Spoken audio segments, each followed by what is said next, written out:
Hey, hello, and welcome everybody to the Financial IT, The Big Picture. I'm Chris Principe, the publisher of Financial IT, and with me is my co-host, the ever popular Mr. Grant McGaw. Hi, Grant. How you doing today?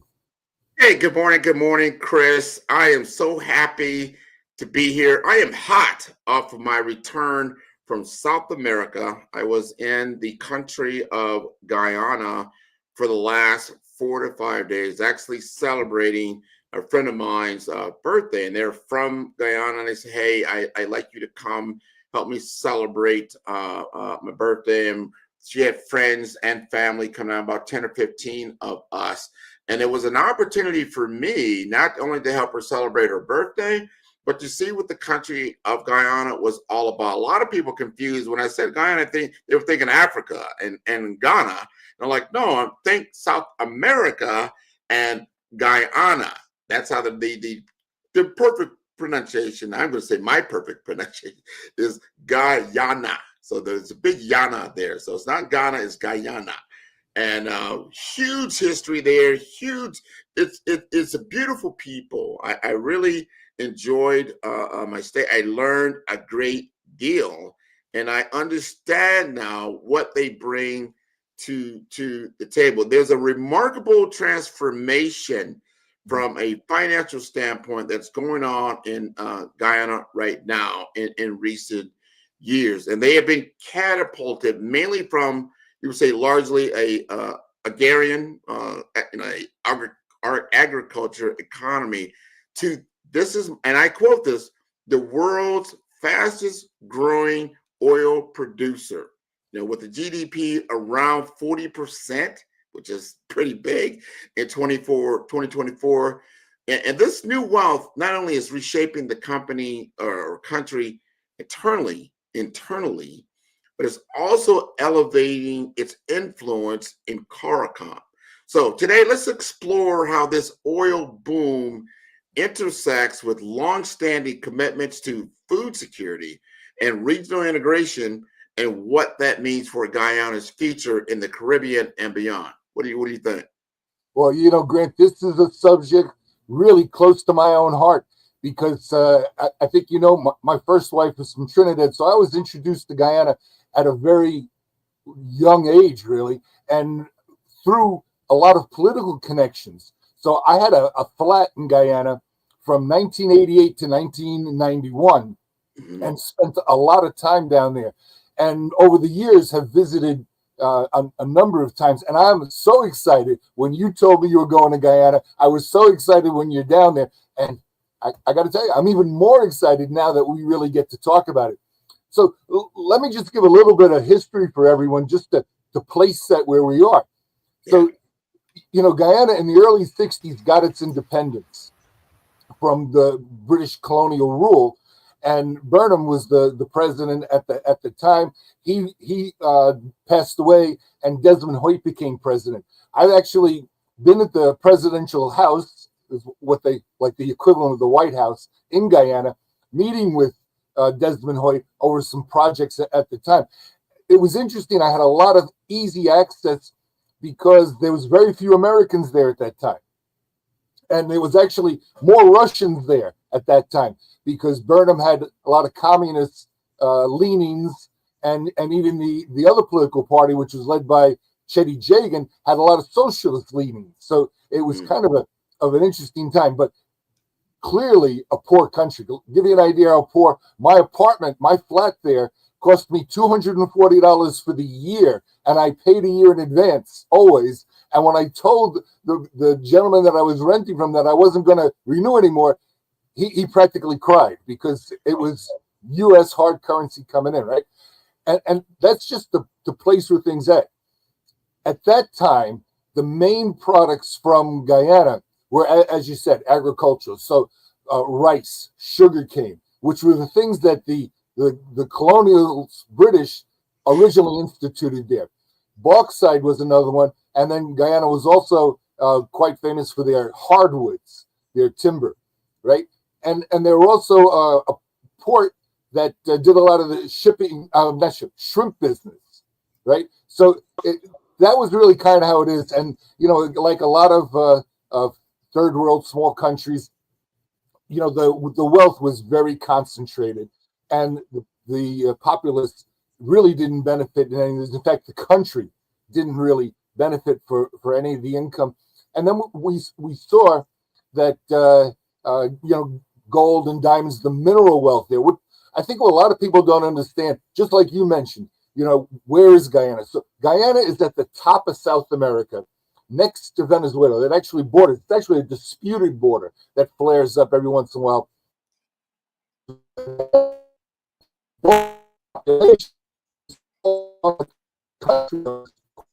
Goes in what we call the interior, and there's a lot of mineral wealth and those things there that I think in the future they'll be able to benefit from more. Which has transformed it in those total.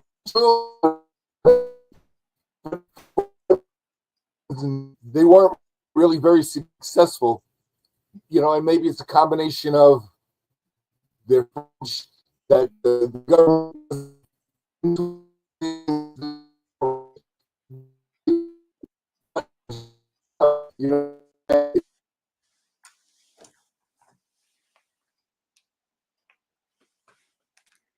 I think Chris was having some technical difficulties there, but we'll be okay. We'll bring him back when we have an opportunity.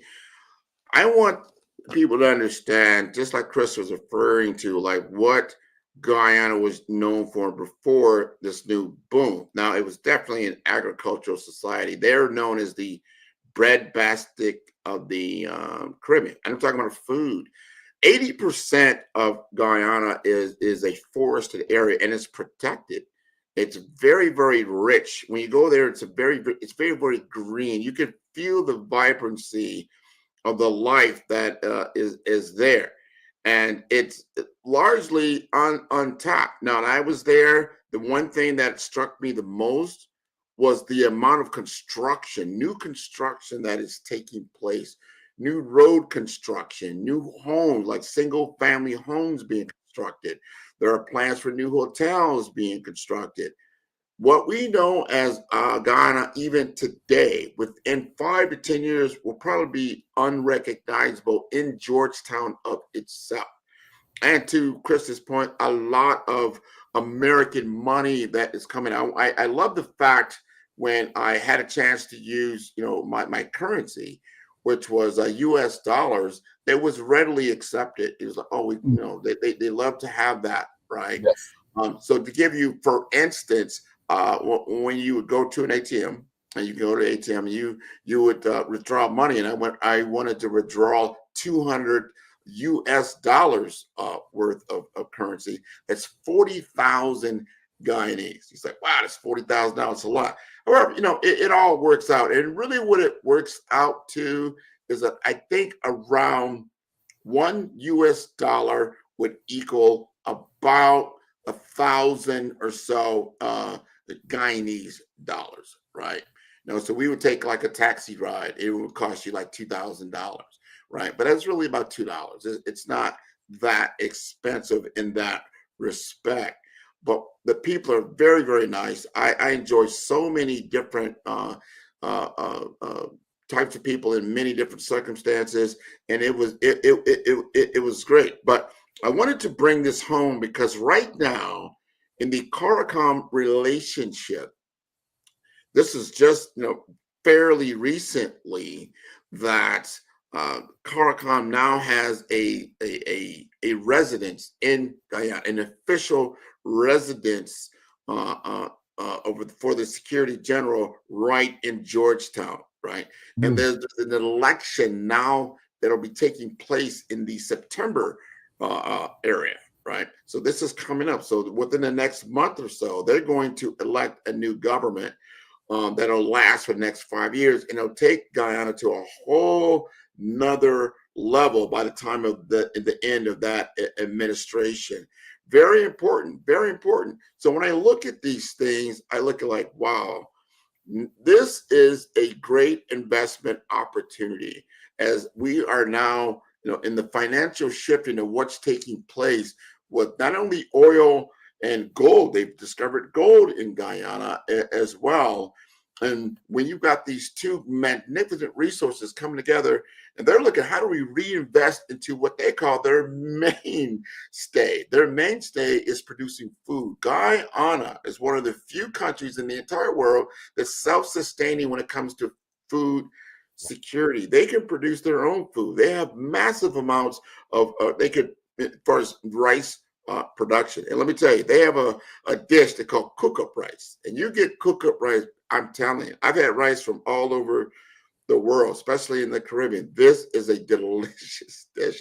I still have the taste. I want to get some cook-up rice right now, but they are really big into this, and they want to reinvest a lot of their oil and gas monies into their true I would say brand, because I'm a brand guy, what they're known for, what people know them for. It's like, we don't want to get away from our roots and become something that we're not. We're not going to be the Arabians of the Caribbean, so to speak. We're going to be the Guyanese people, and they're very diverse people, and they're very proud people, and now they can amplify their culture that they never could before. We're talking mediocre, or I would say, great rise in GDP over the last 5 to 10 years that took them to really a third world country to now, I would say, a number 2 right now. Not even, they might be a number 1 when they call it worlds of country. Like, what does that really mean? But there's a great opportunity to really transform Georgetown Guyana into a jewel, because they sit, if you look at the map, they sit right there at the very, very end of what I call the Caribbean archipelago. So once you leave there, you get into Trinidad and Tobago, you start going into Barbados, St. Lucia, and all the way around till you get to, of course, my favorite island, the USVI, United States Virgin Islands. So with all this newfound, yes, Chris. Let's hold it there, Grant. Because you're on a roll, and I want that roll to continue. But let's take a little commercial break, and we'll be right back. And let's go back to that jewel again that you were speaking about. Absolutely.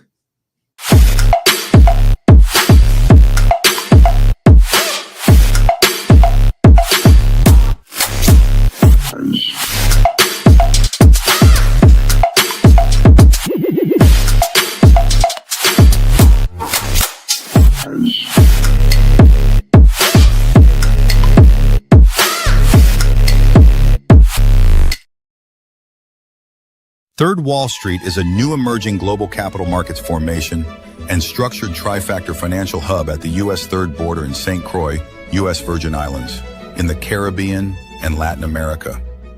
The new Third Wall Street is the home of the Alexander Hamilton Financial Center and named in honor of Alexander Hamilton, an American founding father, first U.S. Treasury Secretary, and architect of the U.S. financial system and modern America.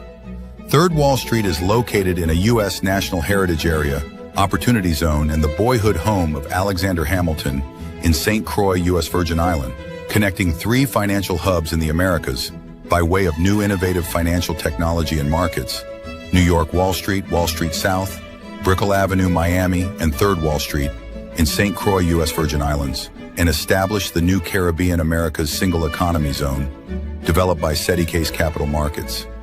Third Wall Street will transform financial markets, improving access to capital worldwide.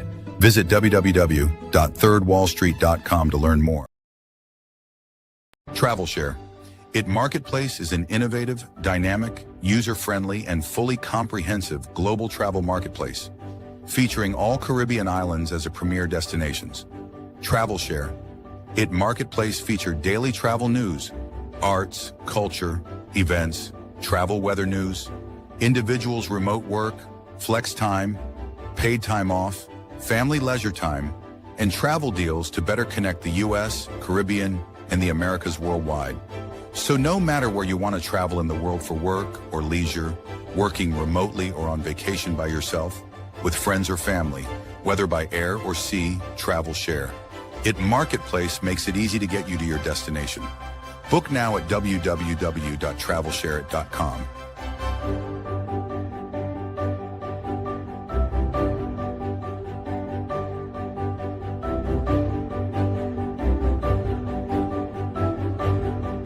Set a case efficacy chain, also known as chain of efficacy, a digital chain.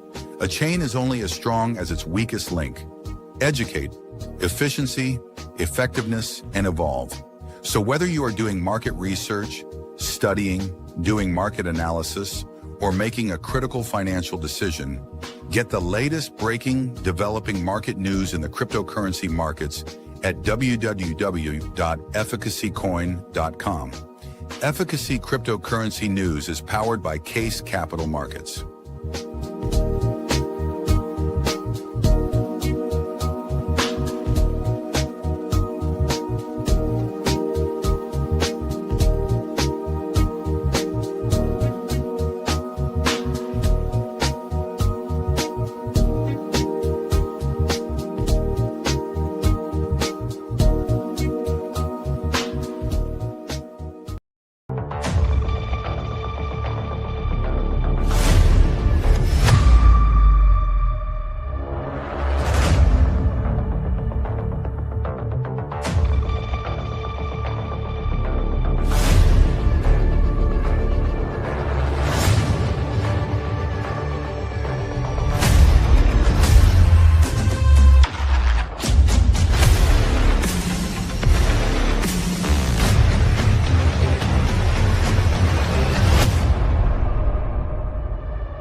So welcome back to the big picture. We really got a bunch of things that Grant laid out on the table for us. He put a lot of meat on our plate. I'm going to add just a little potatoes so that we have some perspective to some of these amazing things that Grant talked about in Guyana. So to give you some idea, going back to 2015, the economy was growing at 3.2% rate. Okay, and that's coming off of some decades where there's a lot of double-digit negative rate. Okay, 3.2%. Jump up to 2020, which was the first year of oil production, and we jumped to 43.5% of economic growth rate. 2022, 62.3% economic growth rate, fastest of any country in the world. And now we're projected to continue at a 30 to 40% growth rate over the next few years. So, Grant, you know, with that amazing growth rate, give me a little of some of the things that you saw. Maybe some of the landmarks and things that people might recognize that you maybe a little surprising to actually see in Georgetown. You know, given that effect you just said, you know, you're talking about something, a country that was largely very agricultural. You wouldn't see a lot. You would expect to see almost like a third world impoverished nation that you would see in anywhere in the African country, something to that effect. And it's like somebody turns on a light, and almost overnight, this country is changing. I mean, this is almost like the fictional Wakanda that we learned about, you know, in the Black Panther movies, right? Like underneath all of this is an incredible super culture. And that's exactly what I am seeing coming on in Guyana. A lot of people, when I would talk to people, they said, look, I stayed in a nice Airbnb about 3 blocks from, well, as you said, the State House, or what we call the White House. It was not very far away. They said, if I had been here just a few years ago, where I was staying, and right across the street, I would have seen a lot of cars that were junk cars. I would have seen a lot of brush and bush that was uncut, unmanicured, just a not a pleasant situation. And I would have seen probably farmers walking their cattle through the streets, goats and things like that. Very, very rural, right? He said, now that same location, I've got the beginnings of a train station that they're making, a metro rail type thing that they're making, right? There are shops just around the corner. I'm talking walking distance. People told me before, hey, you know, you got to watch yourself. You know, there's a lot of, you know, petty crime that takes place in the area.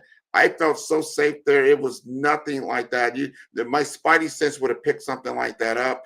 That was not the case. I saw a lot of vibrant locations, restaurants opened up, fully, you know, employed, a lot of different people. Everybody there was just ready to greet not only myself, even if they could tell I was from another country, they did not care because people, you got Chinese people here, right? You've got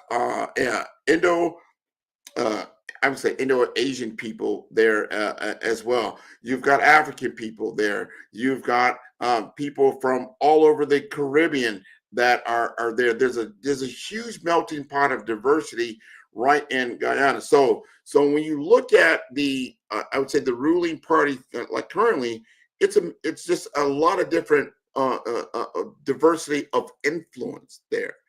I think their biggest challenge in real talk, Chris, is the fact that they're going to have to balance. It's like you just won the lottery. That's basically what it's like. You're someone who, if you remember the fictional characters in the like in the Jeffersons, or some people that I remember the Beverly Hillbillies. Like all of a sudden, overnight, you just got a lot of wealth. But now you got to know how to manage that wealth. What is that going to look like? And that is what they're moving toward. They've got to be able to, work with what they have, understand the relationships they're building up, because Exxon Oil is a big player there, but they are a private company, or a private American company. They are still very much into, we are Guyanese people. We're not selling out our culture just for money. We want to amplify the culture. I said that earlier. I want to say it again. We want to amplify the culture that we have. Now, there's a great opportunity to solve one of the biggest problems in the Caribbean, and that is energy. Energy resources is a big problem in all the Caribbean nations, right? How can we begin to now utilize and come together as a unit within CARICOM to be able to support energy security? And when you start thinking energy security, you can start thinking about what we now have new legislation that just passed the U.S. Congress in stable coins, right? So now you can start getting to a single economy, right? Or a single form of currency that everybody recognizes. Now you can begin to utilize this and then take this new energy and production that you have. And I would love to see that come back to the refinery in St. Croix, because you've got a huge refinery right there in St. Croix that you can then take this crude oil from Guyana, refine it out of St. Croix, repurpose it throughout the Caribbean, obviously expand it from there. Now you've got renewed shipping, you've got all kinds of logistical and supply chain that take place. So this is a big thing, but we've got to get the countries to work together. That's what CARICOM is all about. We've got to make sure that you might even need CARICOM 2.0 because of the current, written legislation that's in there. It may not, it's decades old. There's no mention of cryptocurrency probably within it right now. But we want to bring this kind of thinking through the table, through SETI-CASE and what we do through SETI-CASE, stablecoin, giving the Guyanese even another vehicle, a financial center within the Caribbean, which they would recognize as a form of commerce that's supported by the US dollar, that gives them the stability then to move forward with their own agenda, right? To be able to utilize a lot of these different things. So there's a lot going on, a lot of new potential.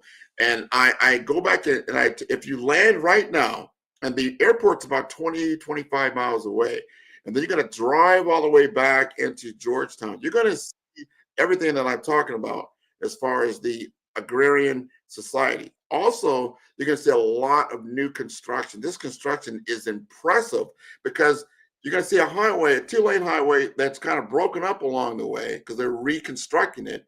And on the side, you're going to see some older homes. And then you're going to see these brand new buildings that are being built. They're probably 4,000 or 5,000 square foot homes that are in the process. I mean, right now, brick and mortar for real, that are being built.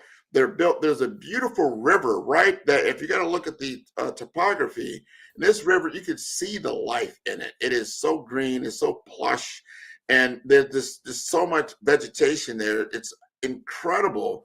But then that comes all the way out into the Atlantic Ocean, and it comes into what Chris was talking about. Some of the things you're going to see, like the seawall. They literally have a wall around the bay, and then the Atlantic Ocean comes in, and then it comes out. And then so it'll come in with a lot of water, then it'll go out, and it'll be pretty shallow. And it's just an incredible thing to witness. But there are a lot of things there that you would go. I went to a Marriott, beautiful Marriott, right? I went to a PF Chang, very nice. One of the things that I noticed, they have KFC there. They said, you got to go to KFC. Like KFC, it's a little bit different. So there's a lot of change that is going on in Guyana, from a cultural change, a financial change, and then now just getting up to speed on what can take place. I think there's a great opportunity within our collective world that we can bring to the table to be able to help everyone to benefit from opportunities that are growing in the region. So, my man Chris, I have rambled enough because I'm still elated, because I'm telling you, I'm going to be buying property there for sure, and putting, not just talking about it, but actually, being a key player there in my own right, and then be able to leverage the world of Guyana, the world of CARICOM, and the world of SETI case St. Croix, utilizing new financial structures like in Third Wall Street and stablecoin. This has got me very excited. What about you, Chris? So Grant, let's hold it right there, because I want you to keep on rolling. We're going to take a small commercial break, and then we'll be back to you. Okay. Metro New York's port services are currently constrained and challenged in facilitating the handling of international cargo. It's time for a whole new ballgame. Just 55 miles north of the city, Stewart Airport, closed during the base realignment, is an underutilized resource that could be maximized and bring growth to the area and relieve New York City. It's an ideal place for a thriving supply chain center of regional excellence, called SCORE. We intend to support the New York and New Jersey Port Authority's commitment to the New York International Plaza, putting it at the forefront of a transformation of regional global trade, telecommunications, and economic growth. A logistics-based regenerative smart city that supplies an interactive platform of data and document interoperability to optimize resources.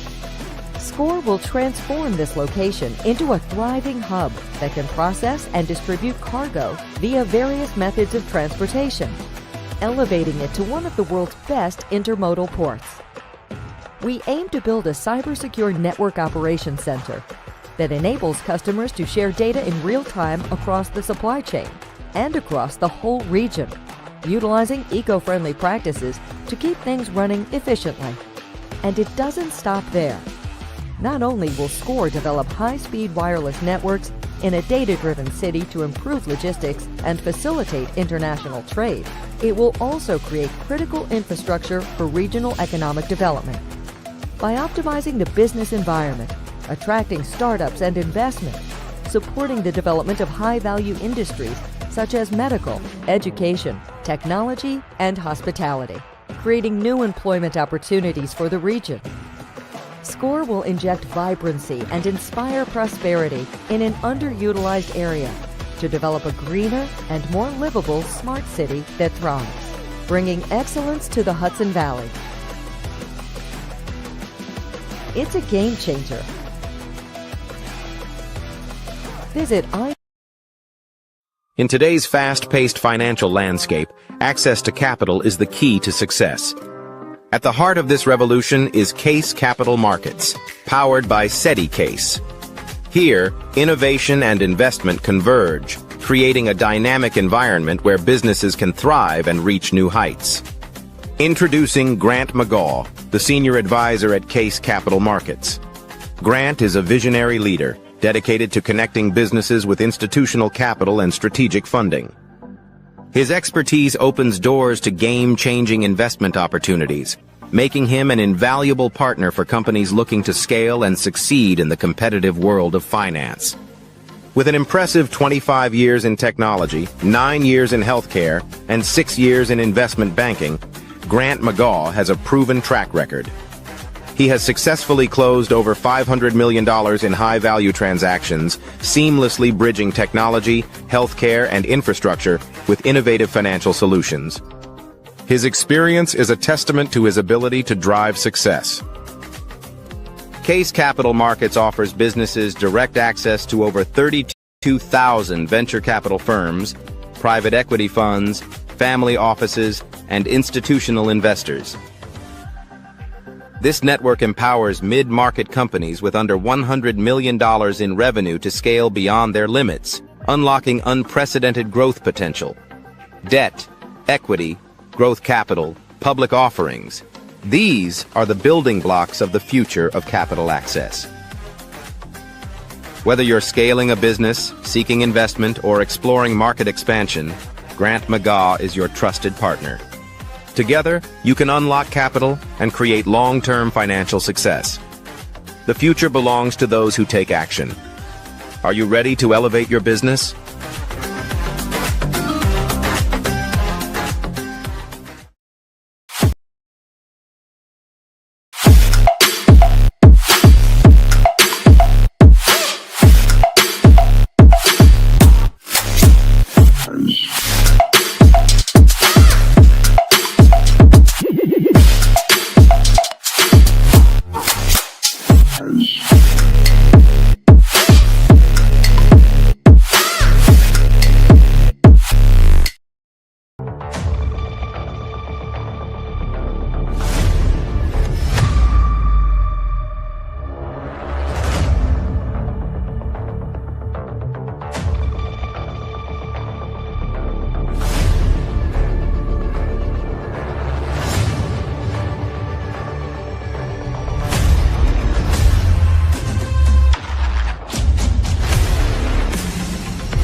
Well, we're back here at the big picture. Grant, you've been heating up, and I want to keep the fire burning. Let me just give you a couple of things because you were talking about investment. So over the last 5 years, the top 3 investments into Guyana have been Chinese number 1, the U.S. number 2, and surprise to me, but the United Arab Emirates is number 3, clearly because of the oil industry. And right now, with the growth rate, and we already talked, we're looking at projected 30 to 50% economic growth over the next years. If Guyana is managed properly, within 5 to 7 years, it could be a high-income country. What do you think about that? No, 100%. I mean, you look at, let's just look at the model that the Arab nations have put together. I think the most expensive or valued currency in the world is in the country of Qatar, right? I always pronounce that, I think, incorrectly or incorrectly. Qatar. Qatar. Qatar. Now I got to remember that. Remember rock and roll, because they're rocking and they're rolling, right? This is a little country. It's a small country. But because of how they structured themselves, like for what I think every US dollar is like 3. I mean, it's like a 3-to-1 ratio, if I remember. Chris, you're a numbers guy. You could probably verify that. But the US dollar doesn't go very far in that country. You can have something like that happen within Guyana because of its uniqueness, what it brings to the table. If it can bring the right kind of infrastructure. You said something. Think about what Chris just said. The superpowers of China and America are most present in Guyana. But I tell you, the Chinese, when they're driving their cars, those are Chinese-made cars, because the vehicles that they have, they're totally different from a American vehicle. Meaning, first of all, the steering wheel is on the right side. And it's weird because then you also drive on the left side, which is kind of different. You know, in St. Croix, the steering wheel is in the same position, but you drive on the left side. So you got to get your mind right when you're driving around. You know, I would never, and trust me, do not drive there unless you're very confident about what you're doing, because it's a different world. But they're very. I didn't see any accidents and nothing like that. They know what they're doing. It's not that congested there. Also, I like the population spread. I didn't feel like I was in a heavily densely populated area. It was just a good city. I think in the whole of the country is like 800,000 people or so. The country is as big as the state of Idaho, to give people some, for instance. And think of 80% of that is forested area and protected. So there's very small areas of what you call human population or human urban areas. It's not a lot. So there's a lot of room for growth. The Guyanese want to protect their nationality, their sovereignty. They don't want to just be bullied into doing certain things. And so they're very, very well aware of virtual currencies or stable coins or things of that nature. Very, very aware. They also are very, very aware of the oil refinery in St. Croix. The thing that is missing is, do we have a vehicle? They're selling into the open market. They're not selling into, like, when you think of the Arab world, OPEC, OPEC. Everybody, this OPEC, they come together as a group of people where they like or dislike each other. They operate through this OPEC, right? So when you think of CARICOM, you start thinking about Guyana, and you start thinking about even St. Croix. That's that U.S. presence there. We have the makings that we can operate in a collective, but it's not in place yet. But as you remember what I said earlier, they now have a state house for CARICOM and Guyana. They're starting to okay, let's have conversations. They have a new election that's going to take place. There's 2 major national parties, but there's also 4 or 5 others that are vying, and they have an equal voice in what they want to say and what they want to do. And I noticed a lot of political flags all over the place. It was different because at first I thought it was a different country. So why? I know what the Guyanese flag looks like, but why is that one? I said, no, that's not a different national flag. That is a political party.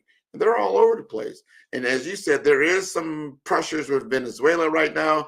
They may need, and I don't know how that'll work itself out. But when you got partners big like the U.S., big like the Chinese, big like Qatar,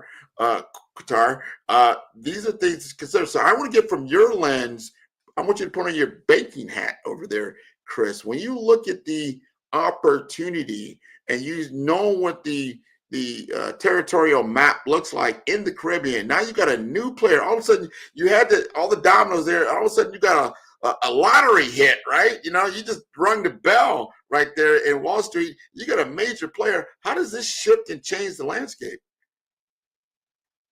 Well, it is a good for Guyana, for the Caribbean in general, because we consider Guyana to be part of the Caribbean. It is, and let me give you facts of Guyana. If the English speaking all South America, English, the other thing is it borders Venezuela has the #1 most proven oil reserves in the world. Saudi Arabia is #2. Guyana has already, ExxonMobil has already said that there's 11 billion barrels.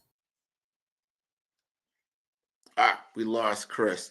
So what he's referring to is that the sheer volume that is available for us is pretty incredible. It pretty is.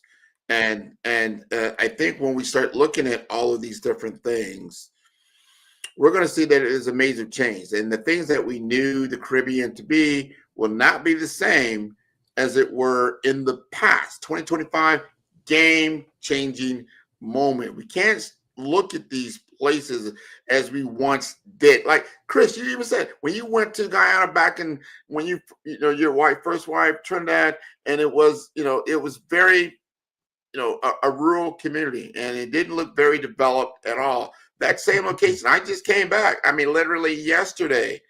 It looked like a completely different world. And what I saw, I'll be very candid about it, is a country in transition that's being built right in front of my eyes.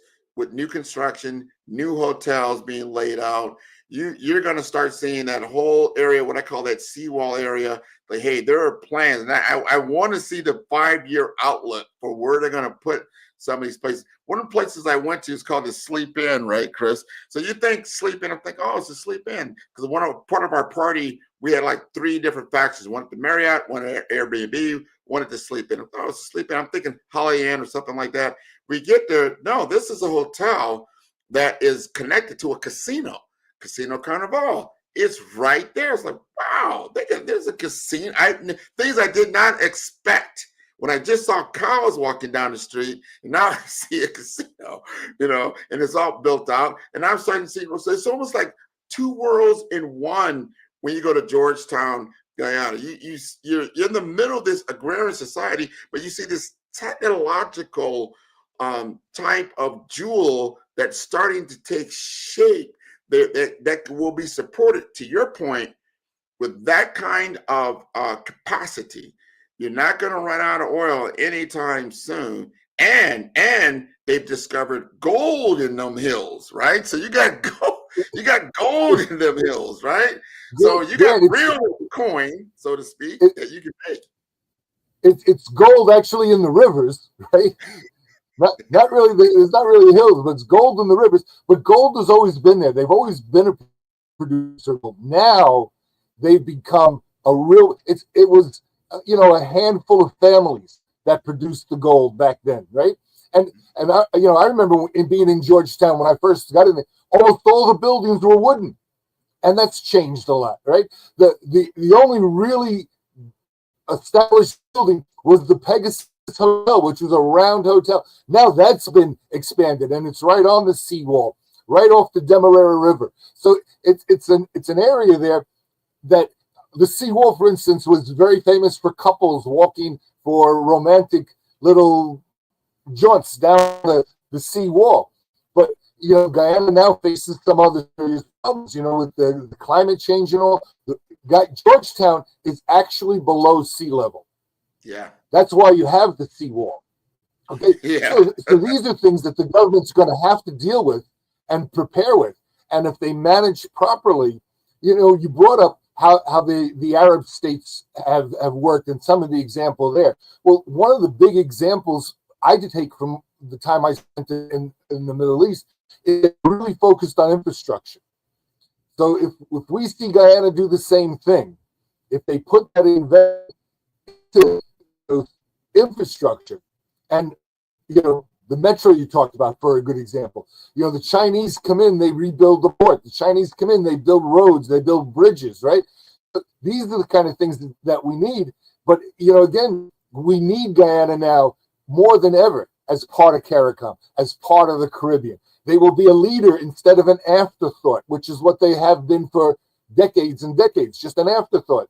They can be the leader now. They easily can outproduce and out-income everybody else in the Caribbean.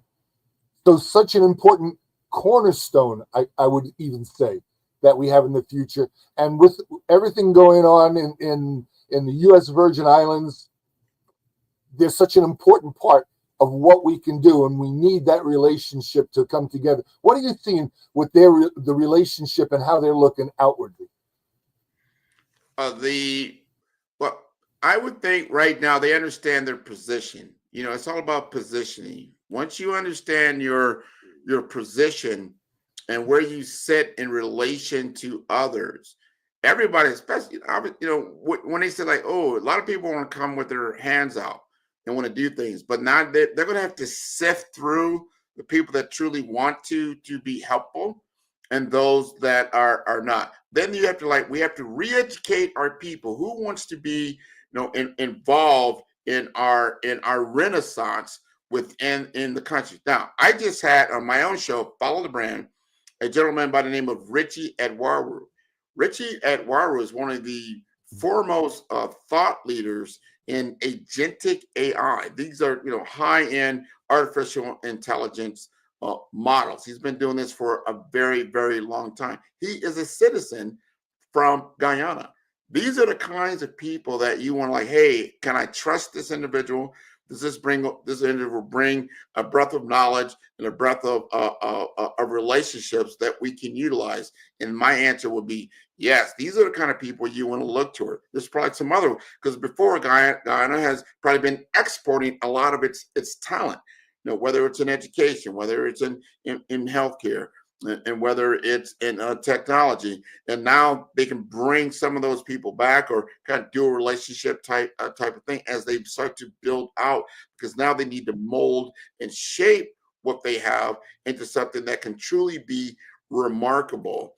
And then when I always lean on why St. Croix. St. Croix has one of the largest fiber optic networks in the world, right? So now you have a technology hub, a financial hub, and you have enormous resources available, through Guyana. And now you start having a governance in CARICOM, like how can we all benefit equally within it, so we can solve some of the biggest issues in the Caribbean when it comes to the energy scarcity. But when it comes to healthcare, one of the doctors I met there, right there at the Marriott, Dr. Kester was there. He's a neurologist. He's investing heavily in the Caribbean, because one of the biggest problems is, as you get out into one of these islands, if you start having a healthcare problem, you got to be flown out. He is developed a concierge service that we can evaluate you on those islands, and then arrange for you to be sent back to Miami if that's where it's at in the U.S. Doing the same thing even in Georgetown, Guyana, because the resources there are very, very limited. So to your point, infrastructure, we're talking about major infrastructure, especially when it comes to healthcare. So healthcare, technology, finance, those are my three levels. Those are my three worlds that I focus heavily into. I think Guyana, when you think about it, like, okay, we have got to look at them differently. They've got to look at us differently. And then again, what can you bring to the table that's mutually beneficial? And can you articulate it in a way that people understand? You can start, like, there's always going to be some level of uncertainty, instability, and the known corruption that happens in some of the nations. And I think that comes from social economic situations of instability. When you can bring stability, and I'm going to now go to the stable coin, stability, you can bring stability, you can bring agreement. That is one thing I love about blockchain. It is what it is. A dollar is a dollar, so to speak. So you understand. And then there's a track record. There's a ledger of transaction there. So that takes a lot off the table of that financial uncertainty world, right? And then if governments are now invested in this kind of platform, it becomes to lay out, and you begin to get to the people that are really ready to grow and to expand and to change and transform in a way that helps everybody. Well, great. I think we should take a little commercial break, maybe, or maybe let's just continue, because it's really engaging. So we'll skip the commercial. Third Wall Street is a new emerging global capital markets formation and structured trifactor financial hub at the U.S. third border in St. Croix, U.S. Virgin Islands, in the Caribbean and Latin America. The new Third Wall Street is the home of the Alexander Hamilton Financial Center, and named in honor of Alexander Hamilton, an American founding father, first U.S. Treasury Secretary, and architect of the U.S. financial system and modern America. Third Wall Street is located in a U.S. National Heritage Area, Opportunity Zone, and the boyhood home of Alexander Hamilton in St. Croix, U.S. Virgin Island, connecting 3 financial hubs in the Americas by way of new innovative financial technology and markets: New York Wall Street South, Brickell Avenue, Miami, and Third Wall Street in St. Croix, U.S. Virgin Islands, and established the new Caribbean America's Single Economy Zone, developed by SETI Case Capital Markets. Third Wall Street will transform financial markets, improving access to capital worldwide. Visit www.thirdwallstreet.com to learn more.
So, Grant, I just want to get some of your closing comments, and what do you see as the future? How do you see us being able to integrate Guyana in a stronger position into both CARICOM, the Caribbean as a region, and St.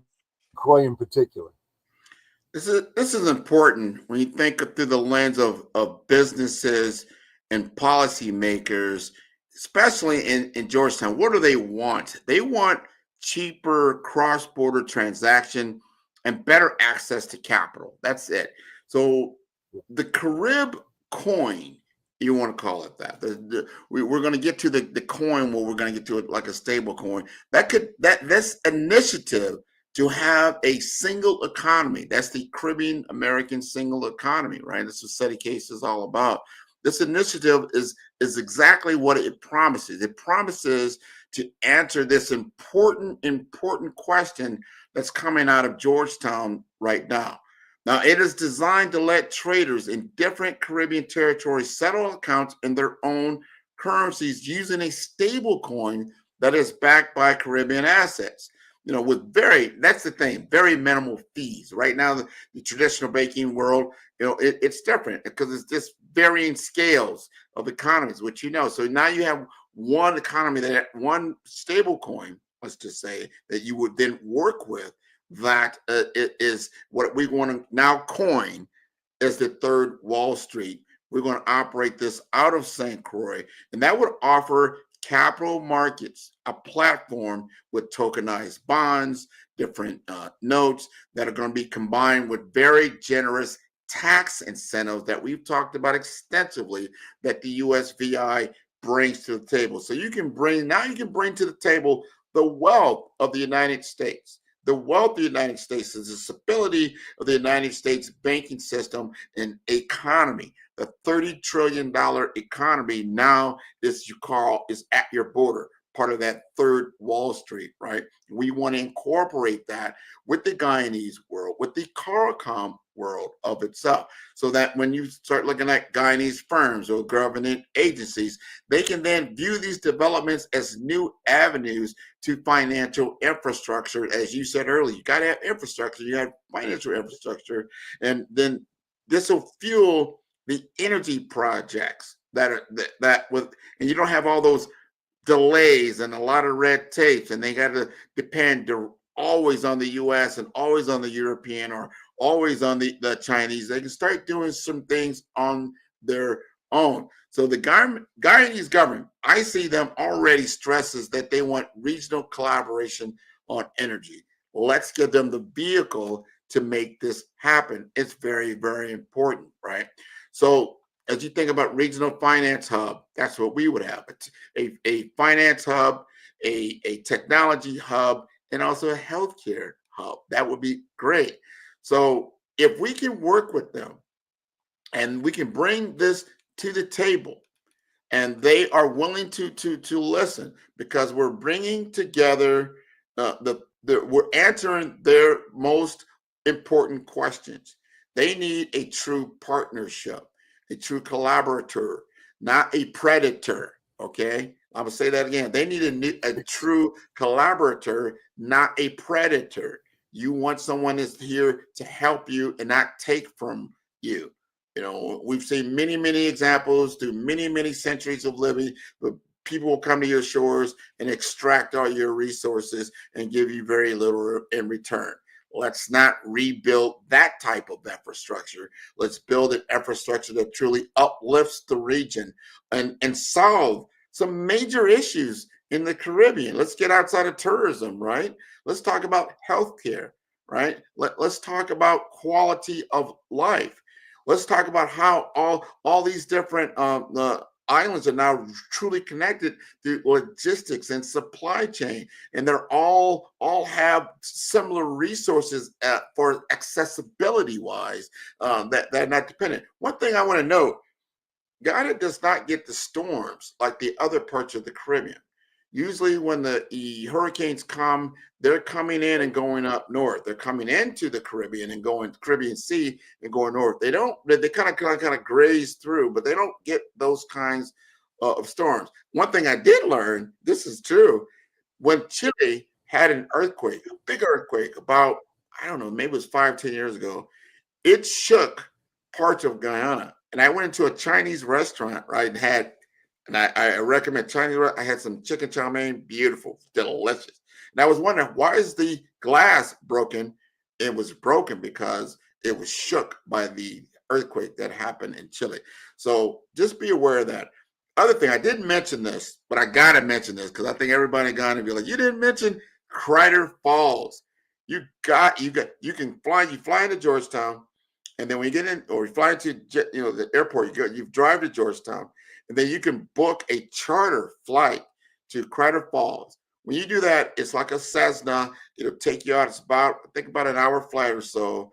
You get out there, you're going to see one of the world's largest waterfalls in the world. It's about 4 times bigger than Niagara Falls. Can you picture that? 4 times bigger than Niagara Falls. And you can only get there through a plane because it's so remote out there. You've got to check this out. It's incredible, natural phenomena. And I want to stress that again. This is a very green country, green for real, meaning it is plush with life, so many forms of life that's been untouched because they have different policies in place. No, you cannot go out and cultivate, these areas. They are protected lands, and they want to continue to keep that because this is a beautiful part of the world, beautiful part of the natural world, and I can't wait to go back. Well, Grant, I got to tell you, a lot of exciting stuff in this show, and thanks to you and taking this trip to Guyana and giving us a real eyeful and a real feel for what's really happening there, because it's exciting stuff. Thank you very much. I'd like to say, everyone, thanks for watching. That's all today for the Big Picture. Thank you. Bye-bye.